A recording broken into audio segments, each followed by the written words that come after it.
Good morning, everyone. What day is today? Wednesday. Happy Wednesday, everybody. It is I guess it's probably morning-ish time where probably most of you are. I know there's different time zones going on. So I think good morning is still a safe term right now. Just checking in here. If you are watching live, please drop me a little comment, say hi, maybe tell me where you're from so I know what time zone. I don't really care about the time zone part, but I do like seeing your names pop up, and I like seeing you say hi and letting me know where you're from. And if you end up catching this on a replay later, I like hearing that too, so still say hi. I'm just doing my normal little check-in here for just a couple minutes while I give people time to join in. And we will get started very shortly here. I don't know about the weather where you guys are at, but it is almost May, and I feel like I should not be having to wear a sweater. But that is life in Michigan right now. So we are about to get started. Give me one more moment.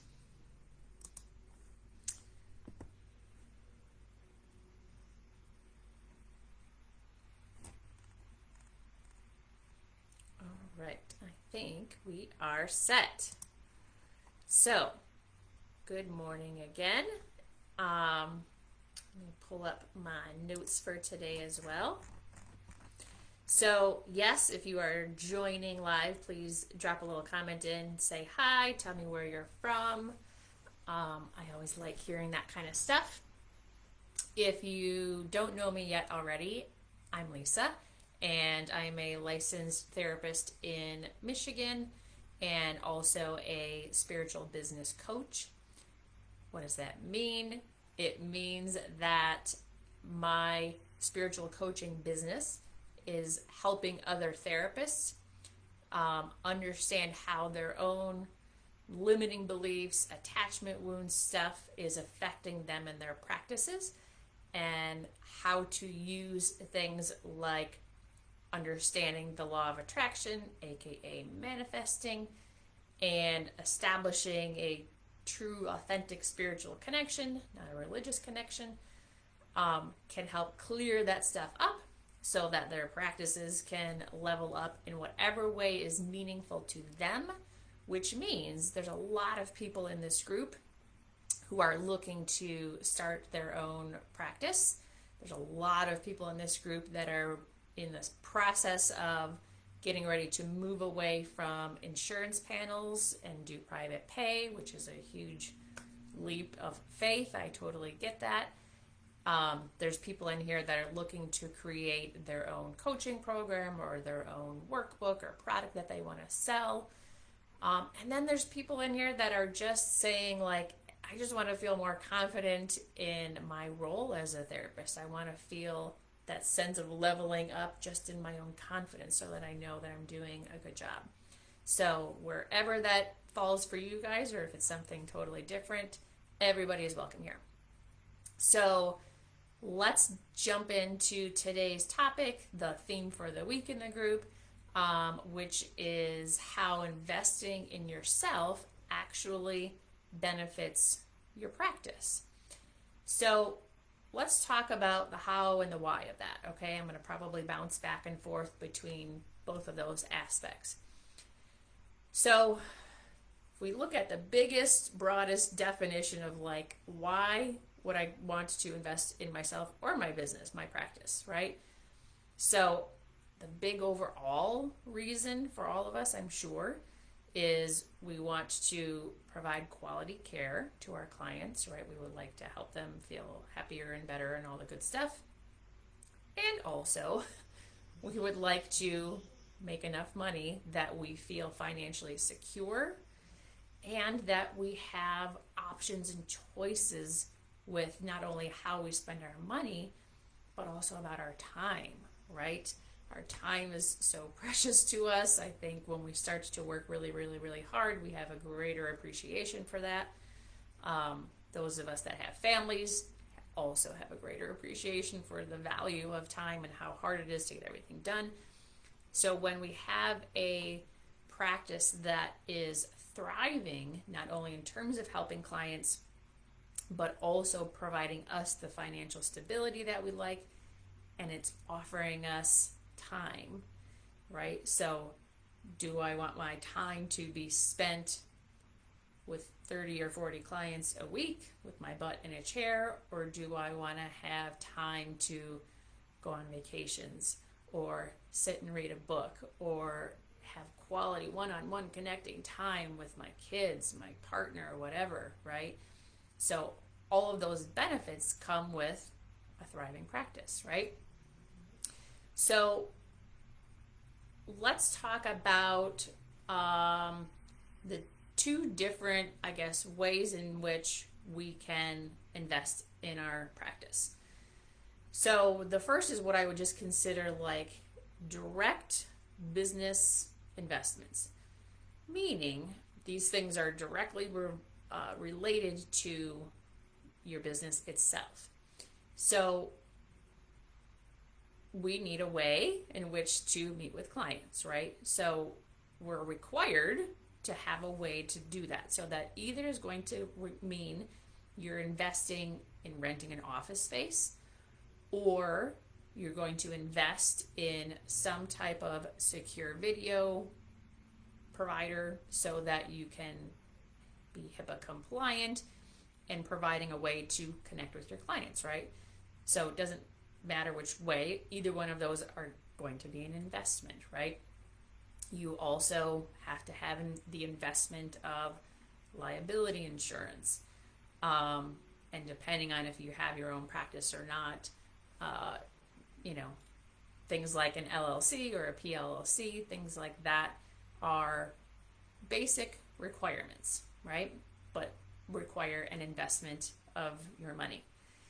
Then there are aspects that are, I would say, optional investments directly into your business. So things like, are you going to create your own paperwork for your clients to fill out? Or are you going to pay somebody for their templates? Or I guess there's a third option, which is sometimes people are graciously willing to share their templates. But you might invest in having somebody create that paperwork for you, or some people go that route of having an attorney approve them, things like that. Optional. It is optional for you to have a website or a Psychology Today profile or things like that, right? Optional. Not everybody has to have them. I have a colleague of mine who has a thriving couples therapy practice and has neither of those. She has referral sources from elsewhere, right? So it's optional. EMRs, optional. I know it's becoming more and more and more common practice, but technically it is optional because you're allowed to have it paper and pen, right? You can have paper copies of stuff. Additional trainings, right? Of course, we've all already invested in our degrees, right? Like to varying degrees to get our degrees, right? Additional training beyond that is optional, right? You could go get additional training in EMDR or EFT or IFS, things like that, right? Optional. Things like maybe paying someone to look at your SEO or do that stuff for you. Optional. You can learn how to do that stuff on your own if you choose to, right? YouTube is a great resource in so many ways. So all of those things, whether it's required or it's the optional stuff, why would we make those investments, right? We make those investments, one, to get clients to us, right? We have to sometimes make investments in things that are going to bring the clients to us and make them decide that they want to work with us above all other therapists that are out there.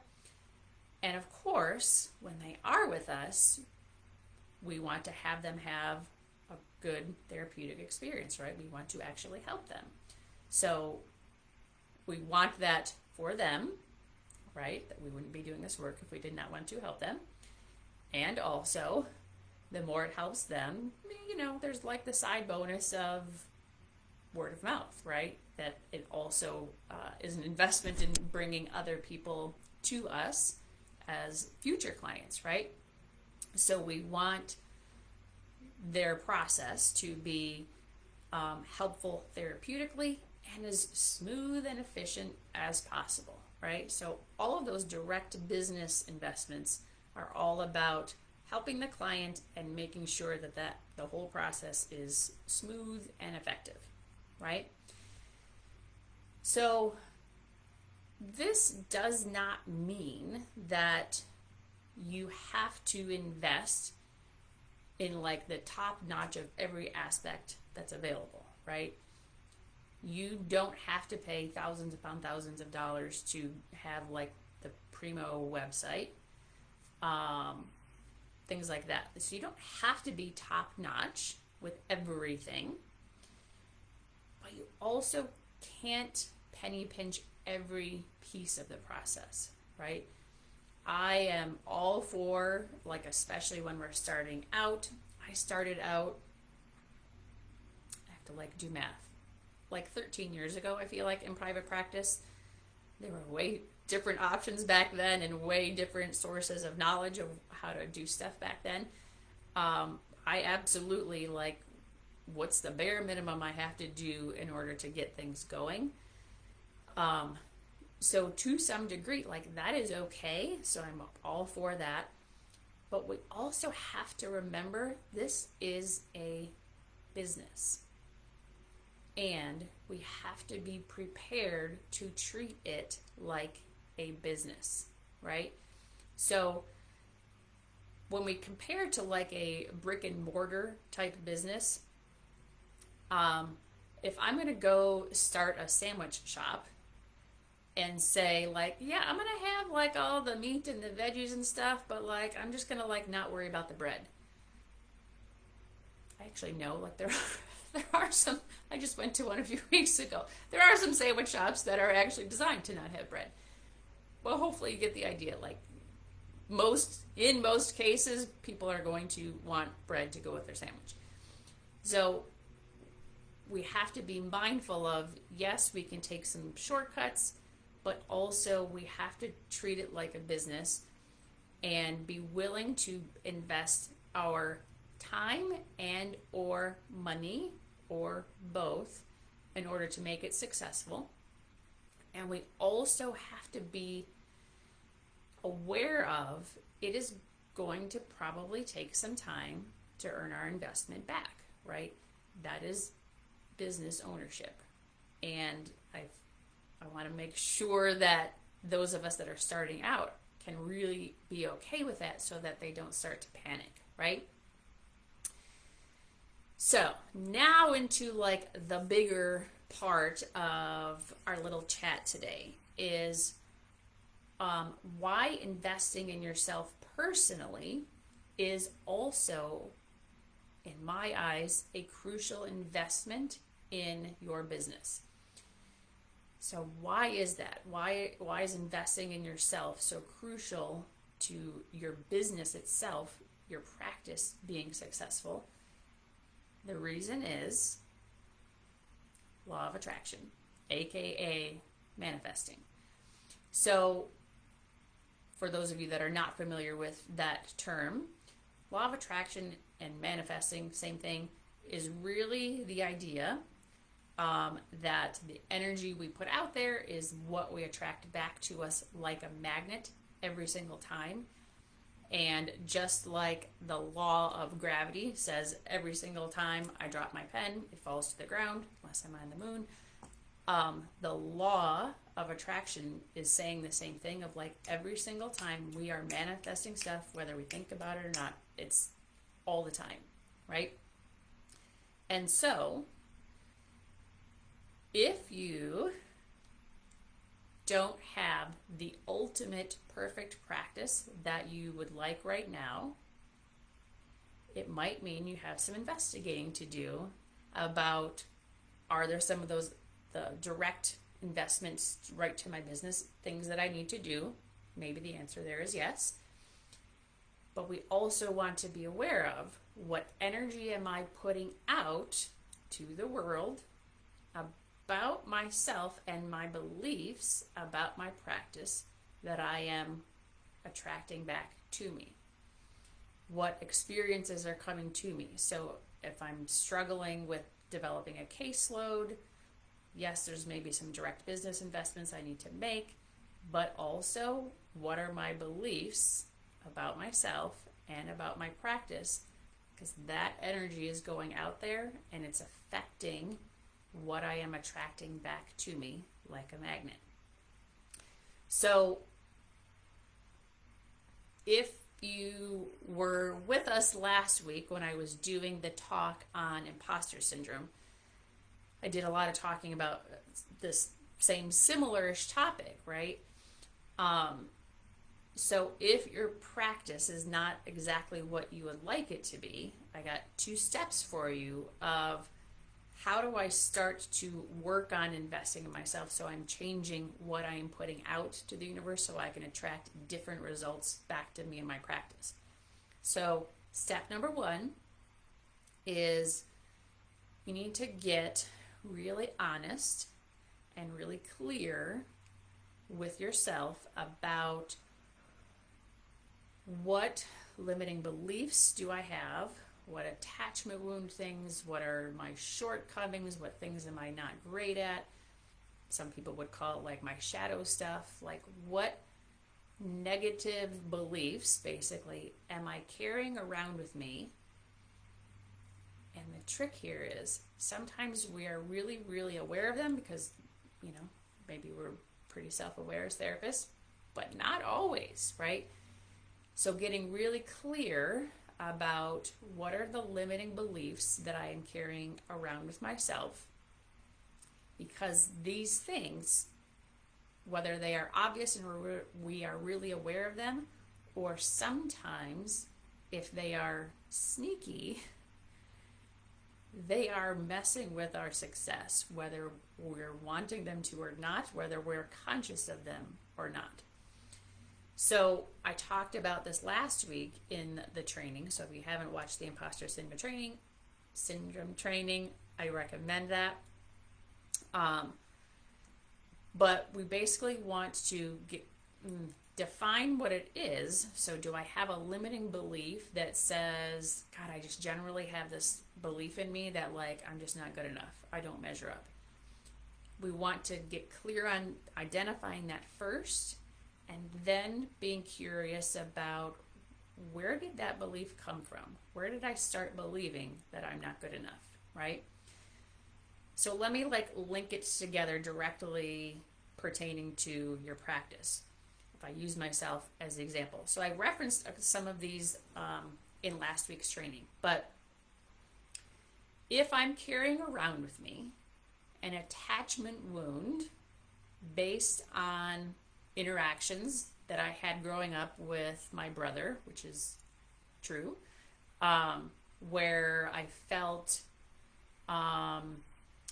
judged by him a lot. He was quite a bit older than me. I felt judged by him. He would, if I said something or did something different than what he thought, he would call me stupid, and laugh at me and things like that, and kind of shun me, which had a profound effect on me, especially because I wasn't getting a whole lot of nurturance elsewhere in my family. So if I have this limiting belief, this attachment wound that I'm carrying around with me, despite my degrees, that says I'm afraid of people judging me, I'm afraid that they're going to think that I'm stupid, how confidently do you think I'm going to show up in a consultation call where I have 15 minutes to convince a potential client that they should work with me. If I'm afraid of being judged, how confidently do you think I'm going to show up there? Or am I going to be so nervous and worried that they're not going to pick me, right? If I have a client, let's say also that in a session like kind of pushes back on something that I'm saying, if I don't show up confidently, which doesn't mean I have to push back, right? But how can I stand in my own truth and have compassion for them at the same time? If I don't know how to show up confidently, there's a chance that that client is not going to want to come back to me, right? Which then means, like, not only have I lost a client, but like, man, I had a chance to make a difference in a person's life and I didn't. I couldn't, right? Because I didn't have my own confidence stuff in line, right? Similar example, if I, because of the way I grew up,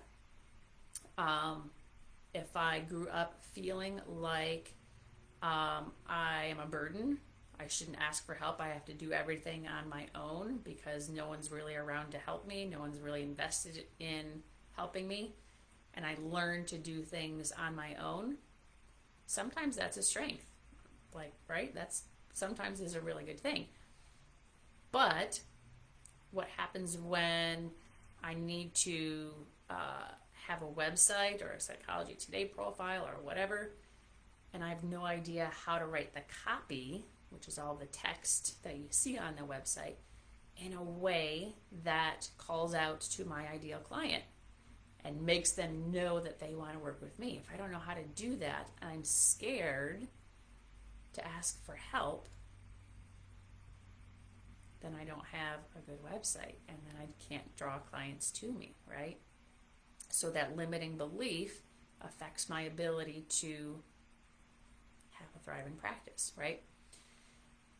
If I, let's say, have a scarcity mindset, or like this feeling of not good enough, either way, both things, right? They often go hand in hand together.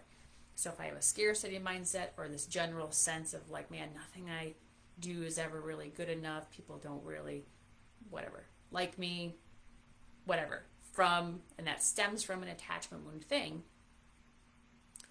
how can I set a fee for my clients that is high enough to allow me to reduce my caseload enough that I can meet my financial goals and also have freedom with my time, right? So if I don't feel like I'm good enough, or if I feel like abundance is not available to me because of things that I grew up with, how can I feel good enough to set a fee that allows me to have the lifestyle that I choose to have, right? So these inner workings, these inner limiting beliefs affect the decisions that we make, and it also affects the energy, again, that we're putting out there and what we attract back to us. So if we can accept that part, then we move into like, all right, so now I'm clear. These are my limiting beliefs. I believe that I need to work on them because I can see now how it's affecting me in my practice. The next step, number 2, is, okay, so what's your strategy? How do you want to work on those limiting beliefs? So for some people, it's listening to podcasts or watching videos, either like on YouTube or places like here, right? They like to take information in that way. I have podcasts going almost every morning while I'm getting ready, just to like put in some good information, right? Because I have enough negative information going on. I need some good stuff. So that's one way that people can start to work on addressing the limiting belief stuff that they have going on. Obviously, there's a ton of different books out there on every subject imaginable. Journaling is obviously a good thing. Workbooks, right? Any of those are great tools. Meditation is another one. I am a huge supporter of meditation, even though the way in which I meditate is not necessarily standard, I guess. Like, I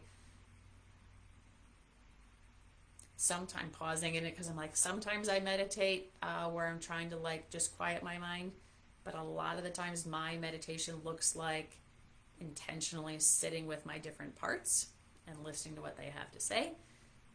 Doesn't really matter, I guess. So, but meditation is a good way to listen to those limiting beliefs and getting ourselves into a better feeling vibration. For some people, therapy, right? Our own therapy is a huge tool for digging a little deeper into our attachment wounds and having somebody show up for us with compassion and maybe guidance, right? Having those great corrective experiences can be hugely helpful. Absolutely. Coaching is another one.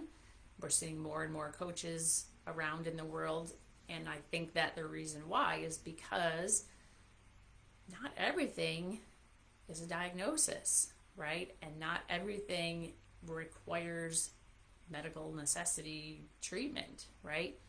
So coaching is another great way. When we look at it overall too, can be more cost effective than going to therapy for years and years and years. It can produce quicker results because it's like, hey, let's jump into shit, let's work on it right away. And if it's a group coaching thing, not all coaching is group, but if it's a group coaching thing too, there's power in groups, right? Things happen and transformation happens differently in a group setting than it does individually. So any of those are going to require your investment, right? And again, they're going to be an investment with either your time and or your money or both. I guess that's what and or means, right? But it will require something, right? We can't shortcut the system entirely. It's going to require investing time and or money. So from that point though, like, let's circle around back to the why, right? So if your goal would be to like have greater financial stability so that you can have some financial ease, but also so that you have choices about how you spend your time. It's an interesting thought of like, how much time and effort and energy do we sometimes, and this was totally me, by the way, how much time and energy do we spend sometimes in trying to protect and conserve a little pile of money that we have? Like, I have financial stress, I have financial strain, I need to do everything I can to like protect this little pile of money, which requires a lot of efforts, right? If we're always having to investigate shortcuts and things like that. So time and energy to protect a little pile of money, or I can invest time and sometimes money into creating a bigger pile of money so that I don't have to like stress about protecting my little pile of money, right? Choices. Which thing feels better? And I don't know that there's one right answer for everybody, right? We're all on our own paths and we each have our own circumstances, so I totally honor that. It's just thinking about short-term solution versus longer-term solution, right? I just had like a weird analogy pop in my head too. I don't know if you guys have ever seen this depicted on social media every once in a while, but there's this image of a guy that is like trying to mop up water in the bathroom sink because the bathroom sink is like overflowing, and he's like mopping, and he can't get all the water up because he first hasn't thought of like, oh, I first have to like reach over and turn off the water, right? So sometimes we're spending all of our efforts doing the thing that seems like the best solution at the time, but we're not looking at the bigger picture, right? So here's why I'm saying all that. I want to help you get the law of attraction, what you're manifesting, working for you on your behalf instead of against you. I want to help you get your momentum going in a direction that feels better. And I'd love for you to do it sooner rather than later, right? Because not only do you want to have more time and more money coming to you faster, right? But also, I just want you to know that the more that you struggle to build a practice that feels good to you, the more you're unfortunately accumulating evidence, proof of why you're going to tell yourself later that you can't do it. So if you hit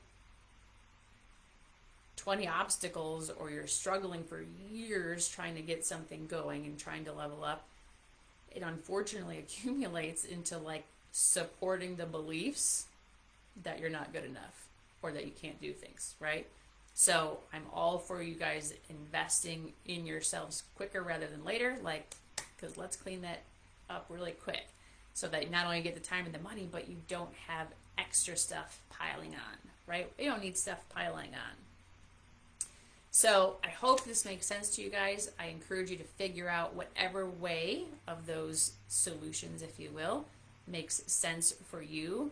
Do multiple things if they call to you, right? But again, sooner rather than later, right?